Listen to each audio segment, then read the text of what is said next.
नाश्ता असो, जेवण असो किंवा टिफिनसाठी जर आपल्याला काही तयार करायचं असेल तर चपातीच्या पिठाचा मोठा गोळा तयार करून त्याची अशी पातळ चपाती लाटून घ्यायची।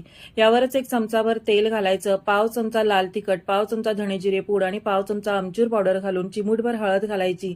हे सगळं चपातीवर पसरून झाल्यानंतर यावर थोडंसं पनीर किसून घालायचं, एक चीज क्यूब यावरच किसून घातलेली आहे आणि थोडीशी कोथिंबीर भुरभुरून पिझ्झा कटरचा वापर करायचा आणि या पद्धतीने याच्या स्ट्रिप्स कट करून घ्यायच्या आहेत। इथे दाखवत असल्याप्रमाणे याचा आपण रोल तयार करून घ्यायचा आणि हाताने थोडासा प्रेस करून पिठामध्ये घोळवून याचा आपल्याला पराठा मध्यम जाडसर असा लाटून घ्यायचा आहे।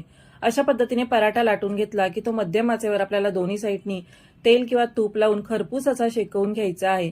या प्रकारे आपण जर पराठा तयार केला तर अतिशय खमंग आणि खरपूस असा तयार होतो, चवीला अतिशय रुचकर तयार होतो। हा पराठा तुम्ही चटणी किंवा सॉस सोबत सर्व करू शकता। तर इथे आपला हा चीजी पनीर पराठा तयार झालेला आहे। अशाच नवीन नवीन रेसिपीसाठी चॅनलला सबस्क्राईब करा।